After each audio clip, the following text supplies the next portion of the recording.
বাড়তে বসছি বন্ধুরা। ঘন্টু আর ছিল, ঘন্টু তো সেরকম ধরতে পারে না। আমি বললাম দে তোর বড়শিটা আমাকে দে, আমি তোকে দুটো পুঁটি মাছ ধরে দিই।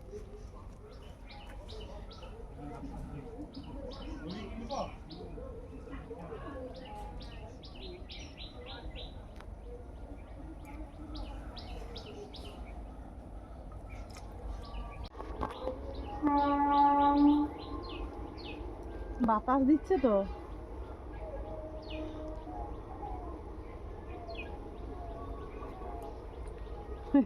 মুখে ধরে নিয়ে বসে আছে।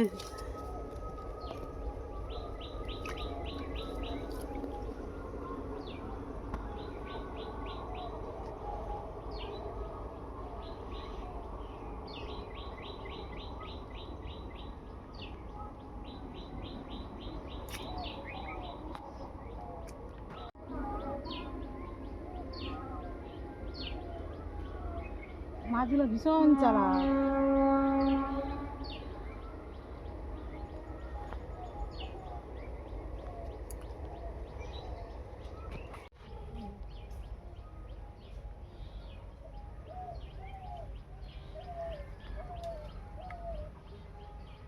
ভালোই পুঁটি মাছ পড়ছে।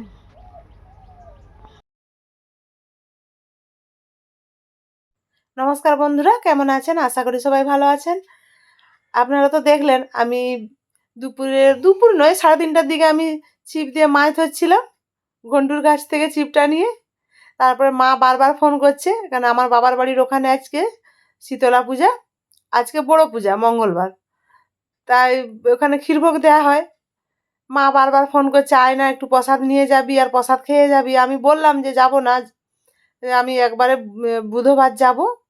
বললো না তুই একবার আয়, এসে প্রসাদ খাবি আর প্রসাদ নিয়ে যাবি দিদিমণির জন্য। বাধ্য হয়ে যেতে হচ্ছে। আর আমি মাকে বলেইছিলাম যাব না, কিন্তু দিয়ে ভাবলাম না, মা বারবার ফোন করছে, ডাকছে, চলো 4টার দিকে আমি আর তুমি একটু বেরিয়ে যাই। দিয়ে 4টার দিকে আমরা বেরিয়ে পড়েছি, যাচ্ছি। আর দেখুন বাবার বাড়ির যেতে পরে এই রাস্তাটা কত সুন্দর, দুদিকে গাছ, আর এই রাস্তাটা সত্যি দারুণ লাগে। প্রায় বাবার বাড়ির কাছাকাছি চলে এসেছি। এটা বাবার বাড়ির, আমার গ্রামে ঢুকতে যে রাস্তা, সেই রাস্তা, আর বেশি দূর নেই।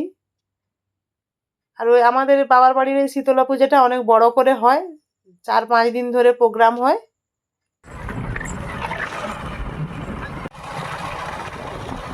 এই তো বাজনা পাখি।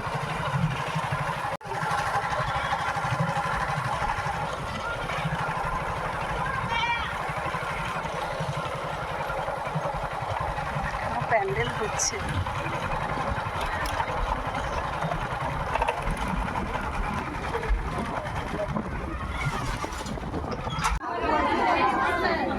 কাকু ভালো আছে?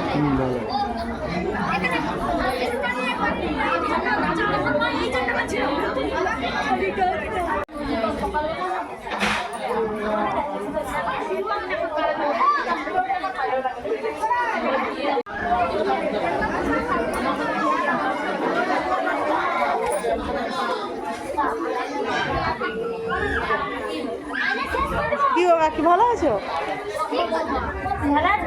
হ্যাঁ ভালো আছি। কি গো ঝিয়ার ঘর যাওনি? ও সে আসবে না পূজায়? এবছর উনান ক্লাস এইখানে।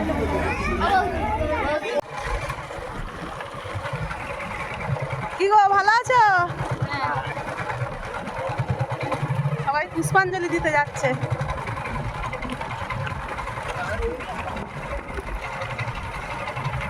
হেলমেটটা তোমার কাছে?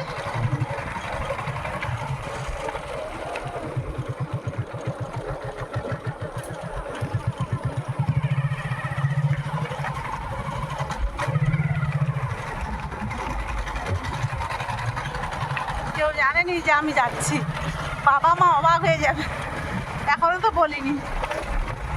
তাদের ঘরে কাউকে দেখতে পেলাম নি তো। পুষ্পাঞ্জলি দিতে কখন আসবে কে জানে।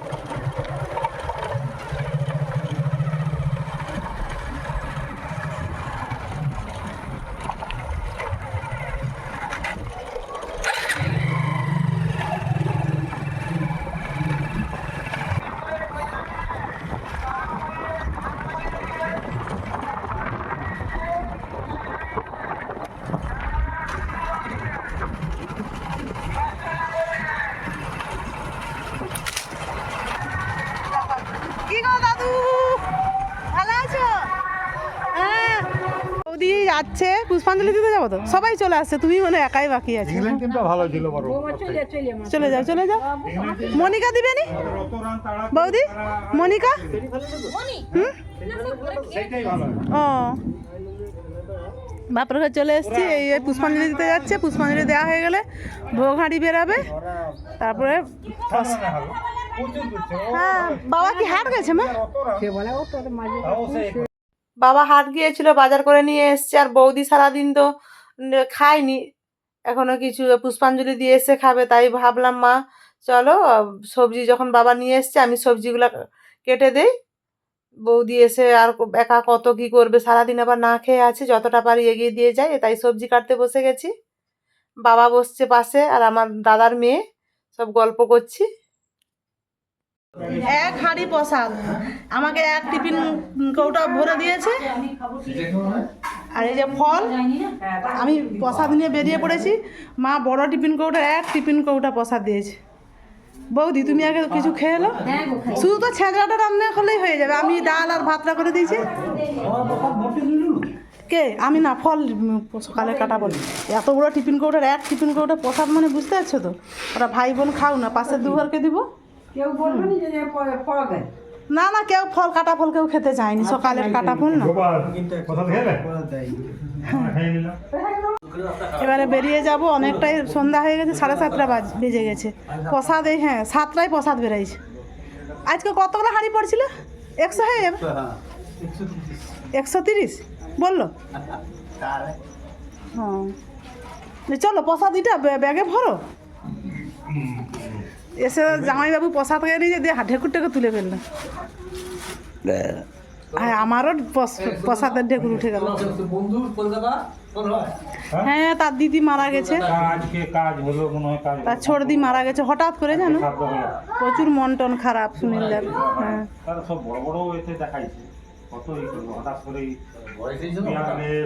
না বেশি বয়স নয়, 3 মন তো, 3 মনের ওটা ছোট, 2টা বড় মেজ বড় রয়ে গেল। ব্যাগ নিব, হ্যাঁ হ্যাঁ হ্যাঁ।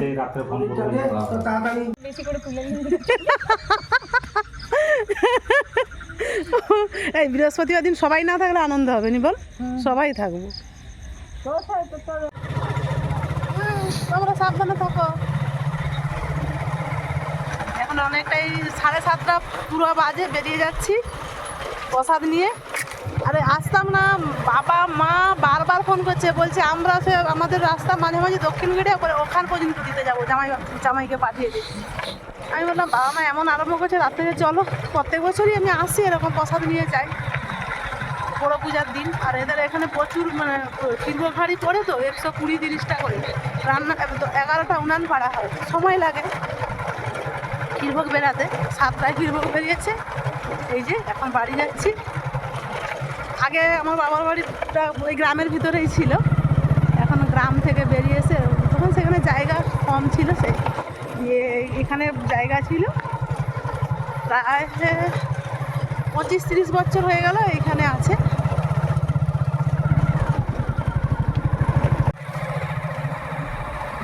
মাকে প্রণাম করবো।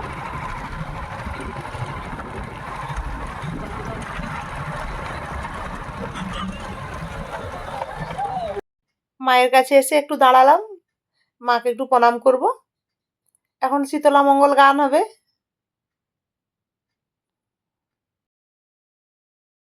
অনেকটা তো রাত হয়েছে, আমরা বাড়ি যাচ্ছি বন্ধুরা। আর ভিডিওটি কেমন হলো অবশ্যই কমেন্টে জানাবেন। ভালো লাগলে লাইক কমেন্ট শেয়ার করবেন, সাবস্ক্রাইব করবেন। আজকের মতো আসছি, সবাই ভালো থাকুন, সুস্থ থাকুন।